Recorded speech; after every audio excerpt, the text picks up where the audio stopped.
In the spring of 1977, we moved into 321 Westfield Avenue, a sky-blue aluminum siding behemoth of a building that loomed with quiet promise. It was a fresh start in a part of Elizabeth that looked like it belonged on a postcard compared to where we'd come from. The streets were cleaner.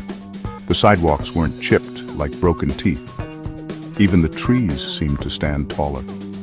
For a 7-year-old who'd spent too many nights afraid of a dog that once pinned me in my own bedroom, this move felt like someone had finally turned on the lights. Our new home was a first-floor apartment in a 3-story duplex, apartment 1. Ours. It had creaky floors and corners where the paint peeled, but to me, it was a palace. I can still remember the smell that greeted us that first day. Pine sol, cardboard boxes, and my mom's perfume. A strange cocktail of hope, nerves, and make it work. It was the first time I had a backyard to run wild in, and my own little corner to dream big. The building was alive, not just with noise, though there was plenty of that, but with people, characters. Each apartment was a stage, and I was a wide-eyed spectator soaking in every scene.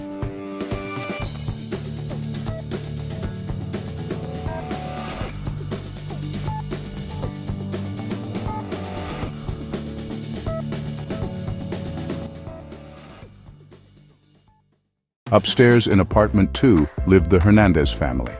Miss Anna had a laugh sharp enough to slice through drywall, and Mr. Jose had a handshake that said he'd seen hard days and survived every one of them.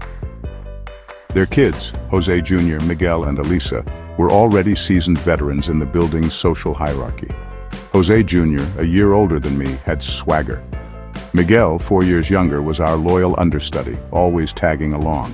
Elisa, the eldest, carried herself like she was already 25, even if she was only 12. Jose Jr. and I clicked instantly.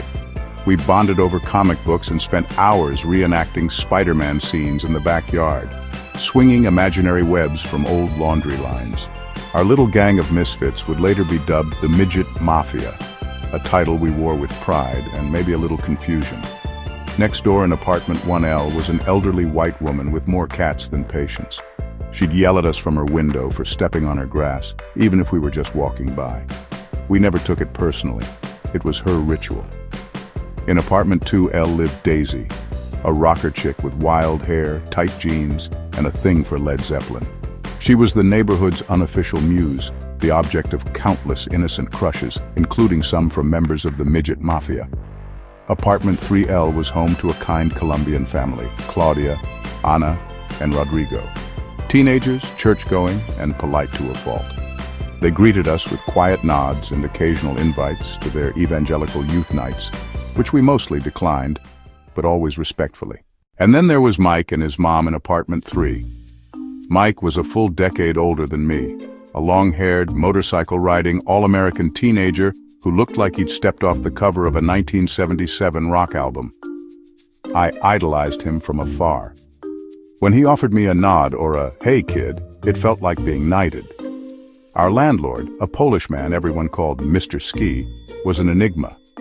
He only showed up to collect rent or fix something critical, and his actual last name remained a mystery, except possibly to the cat lady.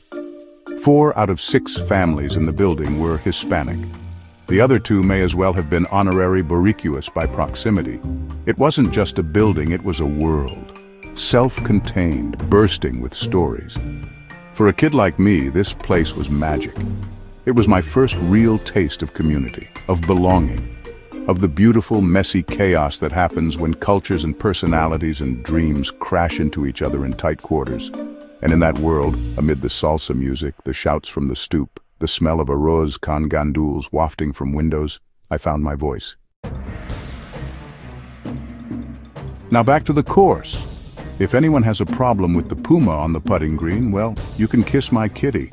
Now, where is that 19th hole? I think I've earned myself a wee dram of catnip whiskey. Don't forget to like and subscribe to yourself. That is, you're the only channel that really matters. Slant moth and farewell.